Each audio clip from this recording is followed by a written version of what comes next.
Well, I haven't got a lot done today. A lot of standing around and thinking and looking, and I have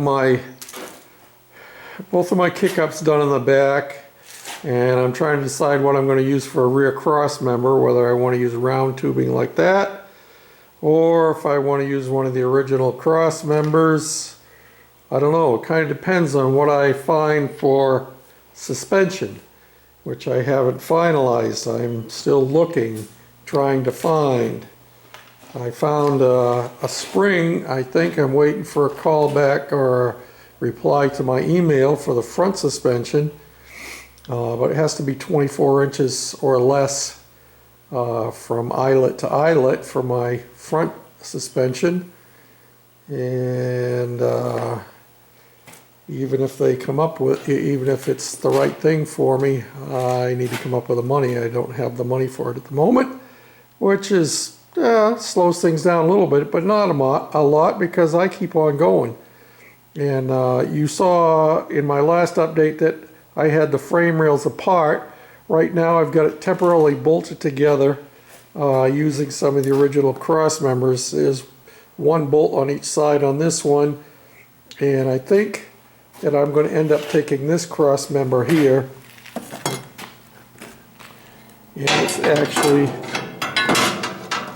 going to end up going down in that location. There's two holes on each side that line up, so I think that's going to get stuck in there, and this one up here will probably come out. I'm still trying to decide on how far out the front needs to be extended. This is approximately the rake that we're going to have, and if I extend the frame out the amount that I have there now, what I will do is get my gloves out of the way there. I will put a piece of straight steel from the frame itself to the extension along the bottom and fill that in so it'll give it a taper up towards the front cross member. Make it look more like an old-time Model A frame, if you know what I mean. This is not where that transmission is going to go. I'm trying to figure out how I can mount it, where I'm going to mount it, and this was set up originally for this 11 horsepower vertical shaft engine, and if I wanted to make things easy for myself, I could use that motor. It's a great running motor.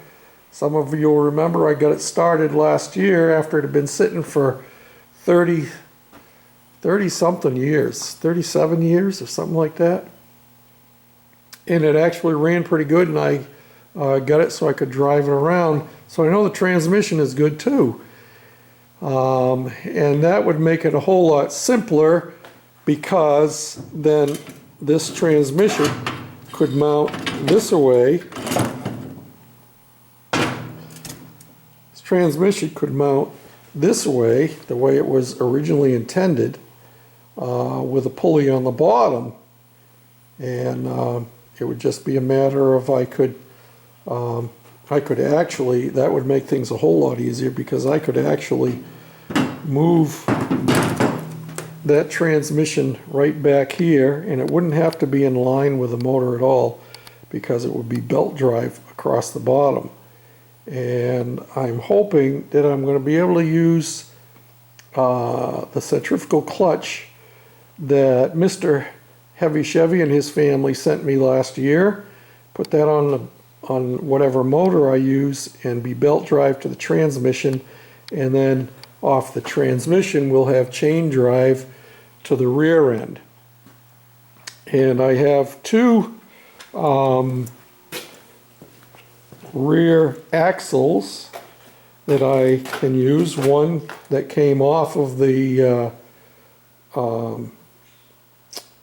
Montgomery Ward tractor. That's the one sitting on top, and it is set up so it actually has not a gear reduction, but a gear, well, well, it actually speeds up the speed, so that by the amount of times that this turns, this one goes about a half a turn more, or one, I don't know exactly what it is, but this one turns faster than this one does. And of course it wouldn't be a live axle per se, which might be all right. And then I have this other hub set up here with a sprocket on it. And that would be easy to use because all I would have to do is get a longer piece of steel bar and make it as wide as I want it to be, and figure out how to use those hubs on my wheels over there. Of course, those wheels have no bolt on at all. They're just have bearings in there, so they're not intended to be drive wheels originally. So that's another thing we'll have to overcome. And I have various discs down here. And this right here, whoa, come back here. This right here is the clutch the Heavy Shabby family sent me last year. And that's what we're going to be using. So, yeah. So one way or another I'll probably have to have a jack shaft in there, but we'll see. And of course I have different size sprockets, and we'll have to be doing all kinds of tinkering around to get some kind of a final drive that will make it go, yeah, you know, not super fast, but at least fast enough to make it fun, you know. I think if this one would go 20 miles an hour or 25 miles an hour would be more than sufficient, because I don't expect it's going to be super stable. Who knows? I have no idea. But that's where we're at. Mostly standing and staring and clamping things on. I did cut the angle on the top of these kick-ups so that they're all level, and I have my frame is leveled off. I have a shim on this side, front and back. And make sure when you're using a level that it's one that actually works. This one here does not work properly, and it's going to get thrown out. So I quit using that one, and instead I have this aluminum carpenter's level that I had cut down because it was bent in the middle, but it has both horizontal and vertical bubbles in it, and it does work just fine, and it's just about the right size for this. So until next time, this is George, the Shade Tree Fix-It Man, saying thanks for watching. And I hope you're smiling today. There's sunshine outside there. Yeah, the smiley guy has his sunglasses on. He's one cool dude. Thanks for watching. Bye now.